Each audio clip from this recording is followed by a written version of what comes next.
Trump meets the crowd at the White House. U.S. President Donald Trump, recently hospitalized with a coronavirus infection, said on Saturday he was feeling fine during a public event that looked like a White House election rally. U.S. President Donald Trump on Saturday marked his return to the election race with a campaign meeting-like address from the White House, 9 days after testing positive for COVID-19. "I'm fine," he said, all smiles, after removing his mask as soon as he arrived at the microphone. Sticking to a speech of barely 20 minutes, in which he appeared in good shape, he urged his constituency to go to the polls. The return to the campaign stance is scheduled for the start of the week, and the pace promises to be intense: Florida Monday, Pennsylvania Tuesday, Iowa Wednesday. Just over 3 weeks before the poll, Donald Trump, 74, is lagging behind in the polls on his Democratic rival Joe Biden, 77. Faced with a few hundred people gathered on the lawns of the White House and wearing red caps, "Make America Great Again," the 45th President of the United States once again affirmed that the virus was disappearing. "I want you to know that our nation is going to defeat this terrible Chinese virus," he said. "We are producing powerful therapies and drugs. We are curing the sick. We are going to get over it, and the vaccine is going to come very, very quickly."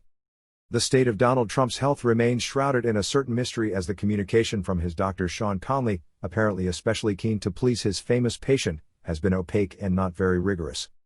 For months, under the impetus of a president who sometimes mocked the wearing of masks, White House advisors hardly ever wore them in the famous West Wing. The tone has changed since the news of Donald and Melania Trump's positive tests. And on Saturday, masks were mandatory for people who came to applaud their president. Unanswered questions. It was a rally at the White House 2 weeks ago to announce the appointment of a conservative Supreme Court justice, who has been blamed for many of the contaminations detected since. The day was clearly a super propagator, said immunologist Anthony Fauci, director of the U.S. Institute of Infectious Diseases, and a highly respected figure in the United States. Many questions remain unanswered about this wave of infections that has affected many of the president's close associates, including his spokesman Kayleigh McEnany. "When was the president's last negative COVID test?" asked Pete Buttigieg, a former Democratic primary candidate against Joe Biden, whose name is regularly cited for a prominent post if Donald Trump is defeated on November 3. More than 213,000 Americans have died from this virus, and the harsh reality is that it could have been avoided, Joe Biden tweeted Saturday.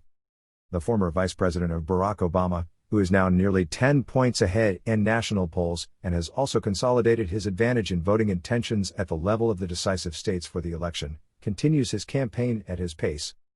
In the Republican camp, the concern is increasingly palpable. Some big names are openly worried about the progress of the campaign. "If people are angry on Election Day, we could lose the White House and both houses of Congress," Republican Senator Ted Cruz warned.